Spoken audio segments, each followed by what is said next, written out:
নমস্কার বন্ধুরা, আমি দুর্জয়। আমার রান্নাঘরের ছোট্ট আরেকটা পর্বে সবাইকে পুনরায় স্বাগত জানাচ্ছি। আজকে শুভ দুপুর সবাইকে। তো বন্ধুরা, আজকে দুপুর কী রান্না শেয়ার করবো বলি। আজকে পাতলা ডিমের ঝোল করবো। খুব সাধারণ রান্না, আমি প্রত্যেকদিন যা রান্না করি সেটাই আমি চেষ্টা করি আপনাদের সাথে শেয়ার করতে।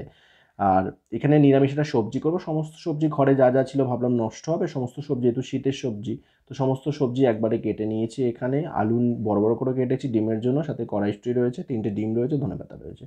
একটা নিরামিষ তরকারি করব। নিরামিষ তরকারির জন্য তেলের মধ্যে শুকনো লঙ্কা, 5 ফোড়ন আর 2টো তেজপাতা ছিঁড়ে দিয়ে দিলাম। একটু ফোড়নটা ভেজে নিয়ে আমি ওর মধ্যে যে সবজিগুলো কেটে রেখেছিলাম সেগুলো দিয়ে নাড়াচাড়া করে, ঝালের জন্য 2টো কাঁচা লঙ্কা চিড়ে রেখেছি সেটা দিয়ে দেবো, সাথে নুন আর হলুদ। আর আগে বললাম একটু কড়াইশুঁটি আমি এটার মধ্যে কিন্তু দেবো, যেহেতু কড়াইশুঁটি কেটে রেখেছি। ডিমে কিছুটা দেবো, মানে ডিমের ঝোলে কিছুটা দেবো আর এখানে কিছুটা দেবো। তো সেটা এখানে দিয়ে দিলাম, দিয়ে নাড়াচাড়া করে একটু যখন ভাজা ভাজা মতো হয়ে আসবে, এর মধ্যে একটু আদা আর একটু জিরে বাটা, যেহেতু ডিমের জন্য মশলা করাই হয়েছিল, একটুখানি তুলে দিলাম, তাতে ভালো লাগবে খেতে। আপনারা চাইলে ভাজা মশলাও ব্যবহার করতে পারেন, 3-4 রকমের মশলা, মানে জিরে, ধনে, মৌরি, শুকনো লঙ্কা, এটা একটু ভেজে নিয়ে গুঁড়ো করে দিলেও ভালো লাগবে। এদিকে তরকারিটা হতে হতে আমি এখানে ডিমটা একটু ভেঙে নিই, মানে অমলেট করবো যেহেতু, একটুখানি কাঁচা লঙ্কা কুচোনো, পেঁয়াজ কুচোনো, একটু নুন দিয়ে ডিমটা খুব ভালো করে গুলে নিচ্ছি। 2খানা ডিম দিচ্ছি, 2টো ডিম দিয়ে আজকে অমলেট করবো। তো এই রান্নাটা মোটামুটি হয়ে এসছে। একটু চিনি দিয়ে দেবো, একটু ঝোল ঝোল মতো আছে, যেহেতু সমস্ত মোটামুটি সেদ্ধ এসছে। একটু চিনি দিয়ে নেড়ে চেড়ে বেশ কিছুক্ষণ সময় রেখে নামিয়ে নেবো। এই নিরামিষ তরকারি কিন্তু বেশ ভালো লাগে রুটি দিয়ে, লুচি দিয়ে, পরোটা দিয়ে, বা দুপুরে গরম ভাত দিয়ে। আজকে গরম ভাত দিয়েই খাওয়া হবে, আর আমি তো রুটি খাই, রুটি দিয়েই খাবো। তো যাই হোক, এটা হয়ে গেছে, নামিয়ে একটা পাত্রের মধ্যে নিয়ে নিচ্ছি। বেশ ভালো লাগে কিন্তু এই ধরনের রান্না। আমি আগেই বললাম যে ছেলেবেলায় যখন মা রান্না করতেন, মানে মায়ের হাতে রান্নার স্বাদ কিন্তু বন্ধুরা সত্যিই ভালো লাগে, অসাধারণ, যেটা আমরা হয়তো পারি না। আমি চেষ্টা করি কিন্তু পারি না হয়তো। তাই হোক, আমি আমার মতন শেয়ার করছি। আপনাদের যদি ভালো লাগে অবশ্যই আপনাদের মতামত জানাবেন। ভালো থাকবেন, সুস্থ থাকবেন, সাবধানে থাকবেন, সুন্দরভাবে খাওয়া দাওয়া করবেন, এটাই চাই।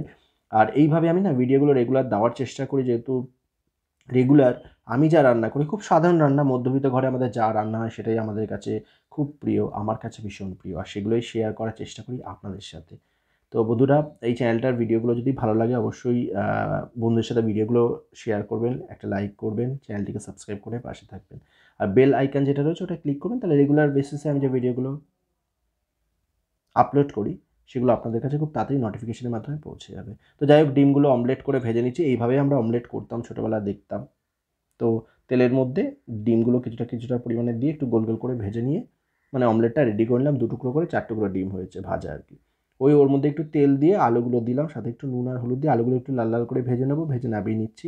তেলের মধ্যে দেবো হচ্ছে শুকনো লঙ্কা, গোটা গরম মশলার মধ্যে এলাচ, লবঙ্গ, দারচিনি আর কিছুটা জিরে ফোড়ন দিয়ে, পেঁয়াজ কুচনো ছিল সেই পেঁয়াজটা কুচিয়ে রেখেছিলাম যেটা, সেটা দিয়ে দিলাম, সাথে দিয়েছি কড়াইশুঁটি একটু ভেজে নেবো বলেই না আমি আগে দিলাম, আপনারা চাইলে মশলা কষার পরও দিতে পারেন। টমেটো কুচনো দিয়ে দিলাম একটা ছোটো সাইজে। এগুলো হালকা করে একটু ভেজে নিলাম। এরপর এর মধ্যে মশলা বাটার মধ্যে আদা, জিরে, পেঁয়াজ, কাঁচা লঙ্কা, রসুন সমস্ত যা যা বাটা ছিল অল্প পরিমাণে দিচ্ছি। স্বাদ অনুযায়ী নুন, হলুদ, একটুখানি কাশ্মীরি রেড চিলি পাউডার, একটু লাল লাল ভাব আসার জন্য, সাথে একটু চিনি দিয়ে খুব ভালো করে মশলাটা কষিয়ে নেব। কষিয়ে একটুখানি জল দিয়ে দিচ্ছি যাতে কোনোভাবে লেগে বা পুড়ে না যায়। তারপর এর মধ্যে যে আলুগুলো ভেজে রেখেছিলাম সেগুলো দিয়ে দেবো।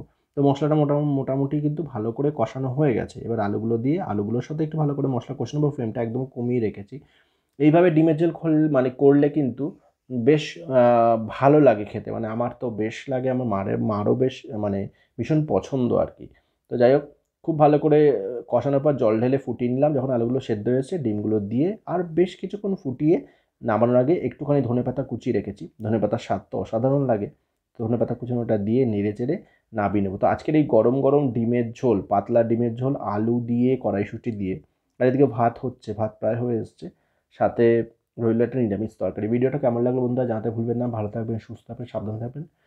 আর নতুন নতুন ভিডিও নিয়ে চেষ্টা করবো রেগুলার আপনাদের সামনে চলে আসা।